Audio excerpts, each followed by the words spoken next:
গতকালকে ঢাকা মেডিকেলের আমরা একটি ঘটনা শুনতে পেয়েছি। ঢাকা মেডিকেলে আমাদের যে ডাক্তার ভাইরা রয়েছে তাদের গায়ে হাত তোলা হয়েছে।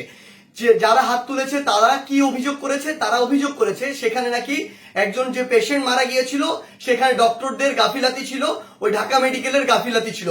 এখন প্রশ্ন হচ্ছে যে ডক্টরদের বা ঢাকা মেডিকেলের যে গাফিলাতি ছিল কিনা এটি নির্ধারণ আপনি কিভাবে করতে পারেন, কোন এক্সপার্টিজের ভিত্তিতে এটি নির্ধারণ করতে পারেন এবং এই অথরিটিটি আপনাকে কে দিয়েছে? যদি কোনো গাফিলাতি থেকে থাকে, ডক্টরের হোক, প্রশাসনের হোক, কিংবা যে কারো হোক, কিংবা কর্তৃপক্ষের হোক, অবশ্যই তার বিচার হবে। তার বিচার একটি প্রক্রিয়াধীন প্রক্রিয়া হবে, একটি তদন্তের মাধ্যমে হবে। সেই অভিযোগটি আপনি বিএমডিসি তে করতে পারেন কিংবা সেই অভিযোগটি আপনি প্রশাসনের কাছে করতে পারেন। কিন্তু আপনার কি অভিজ্ঞতাটুকু রয়েছে, আপনার কি দক্ষতাটুকু রয়েছে যে একজন ডক্টর তার সাথে গাফিলতি করেছে কিনা সেটি যাচাই করার? আমাদের সবচেয়ে বড় এখন যে সমস্যাটি হয়ে গিয়েছে, আমরা এই বাঙালিরা অধিকাংশ ক্ষেত্রে অধিকাংশ বাঙালি নিজেদেরকে সব জায়গার দক্ষ মনে করি এবং সব জায়গায় নিজের নাক গলাতে যাই। আপনি আমাকে একটি জিনিস বলুন, যে ডাক্তার 5 বছর ধরে এমবিবিএস পাস করলো, 1 বছর ইন্টার করলো, এরপর বছর বছর ধরে বিভিন্ন ডিগ্রি নিল, পড়াশোনা করলো, তিনি একজন পেশেন্টকে যেভাবে ডিল করেন, তিনি পেশেন্টের ভিতরের এবং বাইরের বিষয়গুলো যেভাবে জানেন, যেভাবে ট্রিটমেন্ট করেন, আপনি কিভাবে মনে করেন আপনি সেই পড়াশোনা না করে শুধু বাইরে থেকে দেখে নিজের চোখে যা মনে হলো তা দেখে তাকে একটি নির্দিষ্ট রেজাল্ট দিয়ে দিচ্ছেন, একটি নির্দিষ্ট ব্লেম দিয়ে দিচ্ছেন? আমাদের জায়গা থেকে স্পষ্ট বার্তা, এরকম একটি ব্লেম দিয়ে আসলে যখন আপনি একজন ডক্টরের গায়ে হাত তুলেন তখন আপনি যে কাজটি করেন সেটি আমরা বৈষম্য বিরোধী ছাত্র আন্দোলন আমাদের জায়গা থেকে কোনোদিনও সমর্থন করতে পারি না। আপনাদের যদি কোনো অভিযোগ থাকে সেই অভিযোগটি আপনি জানাতে পারতেন। আমরা জানি আমাদের এই পুরো প্রসেসটিতে, এই ছাত্র জনতার অভ্যুত্থানে ডক্টররা কিভাবে ওই হসপিটালের ভিতর থেকে, ওই ইমার্জেন্সি থেকে তাদের ভূমিকাটি রেখেছে।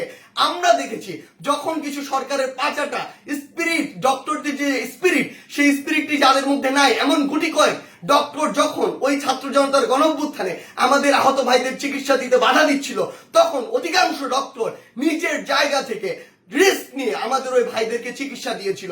এমন অধিকাংশ ডক্টর রয়েছে যারা ডক্টরদের স্পিরিটটি ধারণ করে এবং আমাদের এই পুরো সময়টিতে আজকে পর্যন্ত আমার হসপিটালে যে আহত ভাইগুলো রয়েছে তাদেরকে নিরবিচ্ছিন্ন সেবা দিয়ে যাচ্ছে, নিজের কথা চিন্তা না করে। সেই জায়গায় যখন এরকম করে কোন একজন আমার ডক্টর ভাইয়ের উপর এভাবে হাতটি তুলে, আমরা এটি কখনো সমর্থন করতে পারি না। আমাদের জায়গা থেকে একদম স্পষ্ট একটি বার্তা, সেটি হচ্ছে যে আমরা প্রশাসনকে, মাননীয় স্বাস্থ্য উপদেষ্টা, ডিজি হেলথ সহ সকলকে একটি বিষয় স্পষ্ট করে বলতে চাই, আমাদের যারা মেডিকেলের ভাইরা রয়েছে, ইন্টার্ন ডক্টররা রয়েছে, কিংবা হসপিটালে যে ডক্টর ভাইরা রয়েছে, তাদের সাথে আমরা এই জায়গাটিতে একাত্মতা ঘোষণা করছি। তাদের নিরাপত্তার সর্বোচ্চ ব্যবস্থা করতে হবে। তারা দিনরাত 24 ঘন্টা আমাদের জন্য কাজ করছে, অথচ কেউ একজন চাইলো আর একটা ব্লেম দিয়ে তাদের গায়ে এসে হাত দিয়ে দিল, এটি আমরা আমাদের জায়গা থেকে কখনো মানতে পারি না।